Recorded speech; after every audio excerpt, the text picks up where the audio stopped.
Good afternoon, everyone. Today we will start next topic science and mathematics. Okay वैदिक age के time period पर science और mathematics में क्या इम्प्रूवमेंट हुए, क्या चेंजेस आए. The Vedic civilisation was a fairly advance civilisation. देखिए बच्चे, जो वैदिक सिविलाइजेशन थी वो एडवांस मतलब बहुत एडवांस्ड सिविलाइजेशन थी. ठीक है. People of that civilization studied some branches of science also. मतलब एडवांस का मतलब बहुत ज़्यादा आगे तक चीज़ों को समझ सकी थी. अब ये जो वैदिक एज थी, इस टाइम पीरियड पर साइंस की जो डिफरेंट ब्रांचेस थी उनके बारे में भी स्टडी किया गया. They made accurate calendars and could predict the time of Eclipse. अब देखिए बच्चे, ये जो वैदिक एज के टाइम पीरियड के पीपल थे उन्होंने कैलेंडर बनाया और कैलेंडर के अकॉर्डिंग एक सही टाइम की प्रिडिक्शन की कि जो इक्लिप्स होते हैं जैसे कि सूर्य ग्रहण और चंद्र ग्रहण, तो वो किस टाइम पीरियड पर कब होगा, तो इस सभी की प्रिडिक्शन इस कैलेंडर के थ्रू की गई. तो वैदिक एज में ये कैलेंडर बनाए गए. इन मैथमेटिक्स की अगर बात करें तो इसमें भी डिफरेंट, जैसे कि अंक गणित हो गया, अर्थमेटिक, रेखा गणित हो गया, ज्योमेट्री, बीज गणित हो गया, अलजेब्रा एंड ज्योतिष हो गया, एस्ट्रोनॉमी और एस्ट्रोलॉजी से रिलेटेड, इन सभी की भी स्टडी की गई थी इस वैदिक टाइम पीरियड पर. ओके. नेक्स्ट आता है cultures during the Vedic age. Neolithic, chalcolithic and the megalithic culture flourish during the Vedic period in Deccan, Rajasthan, Kashmir and southernmost part of India.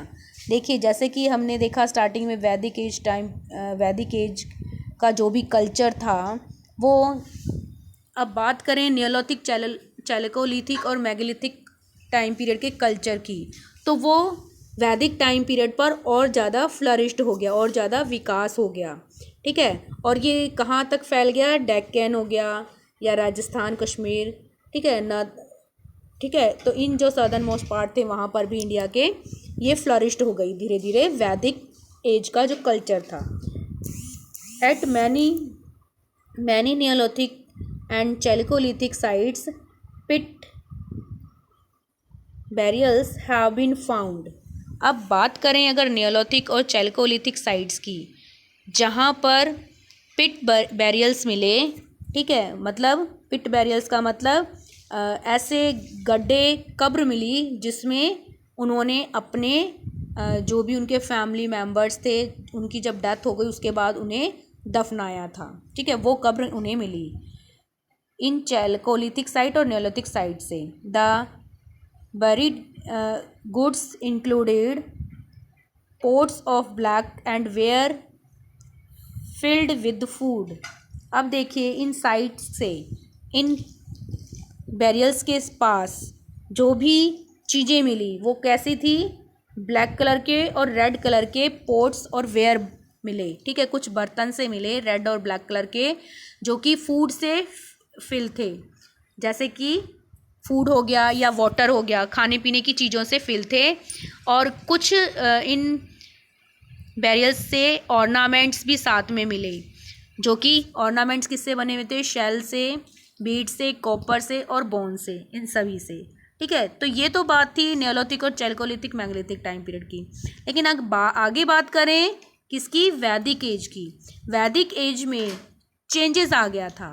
मतलब जो बैरियल थी, जो कब्र थी, उनसे मिले एविडेंस से जो भी रिमेन्स, अवशेष मिले उन बैरियल्स के साथ दफनाए हुए कब्र से, उनसे ये पता लगा कि अब जो था इस टाइम पीरियड पर कस्टम और सोशल जो चेंजेस थे वो, अब जो प्रैक्टिसेस मतलब सोसाइटी में जो कार्य जैसे किया जाता था, अब उनमें चेंजेस आ गए थे. कैसे? The things found along with the burials tell us lot about the custom, practice and social setup of the Chalcolithic culture. तो कैसे इस टाइम पीरियड पर चेंजेस आ गए थे वो हमें इन बैरियल से मिले अवशेषों से पता लगा. The last stone serve the purpose of marking the sites of the burials and the providing an impressive look in honor of the departed।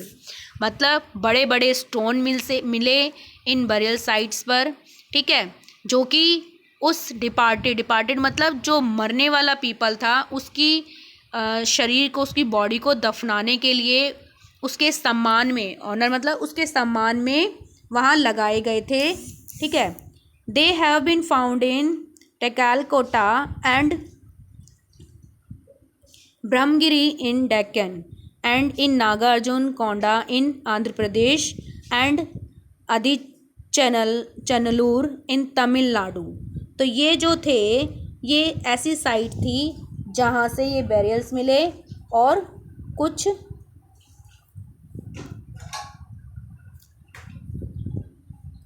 कुछ चीज़ें वहाँ से मिली। अब देखिए बेटा, अगर बात करें, there are various types of megalithic burials, some are marked with a single stone.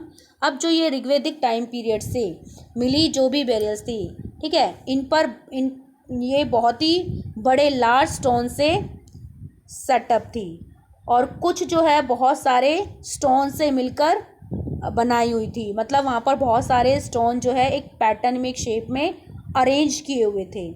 In one form of burial, a burial chamber made of rectangle stone slabs. अब देखिए, एक जो बेरियल मिली वहाँ से क्या चीज़ मिली कि एक बेरियल के अंदर चैम्बर बनाए हुए थे, ठीक है। जैसे मान लीजिए ये कब्र है, अब इसके अंदर इस तरह से चैम्बर बना दिए,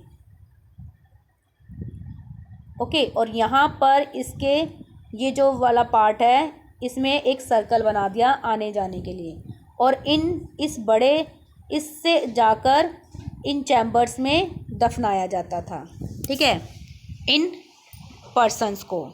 और यहाँ पर उनसे रिलेटेड जो चीज़ें हैं वो भी मिली। In one form of burial, a burial chamber made of rectangular stone slabs was built inside the pit. A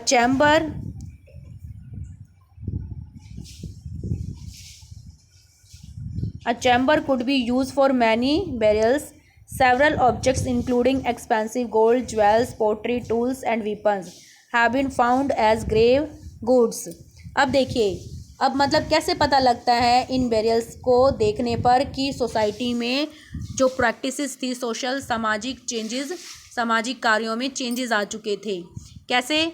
क्योंकि जो उन बेरियल्स के साथ, उन लोगों के साथ जो दफनाए गए थे, उनकी बॉडी के साथ खाने पीने की चीज़ें दफनाई गई जाती थी।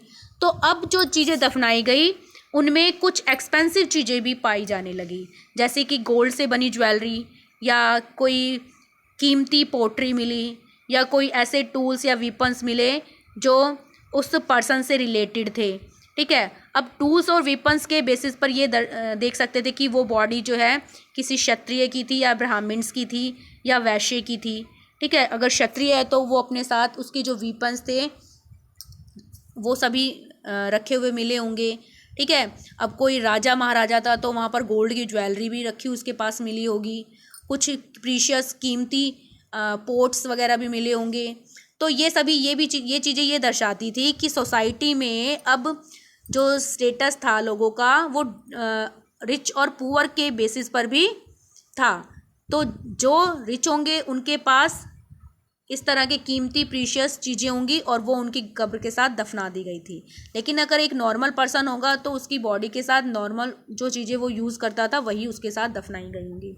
तो ये गुड्स की जो क्वालिटी थी वो ये एक्सेप्ट करती थी, मतलब किस चीज़ को एग्जिबिट करती थी कि जो फाइनेंशियल स्टेटस था ना लोगों का, उस चीज़ को कि दफनाया गया जो पर्सन है वो रिच था या पुअर था, ये गुड्स की क्वालिटी ये चीज़ शो करती थी। ओके, तो मतलब हमें वैदिक एज के अंदर अब ये पता लगा कि जो लोगों का स्टेटस था वो अब रिच और पुअर में भी डिवाइड हो चुका था, ठीक है।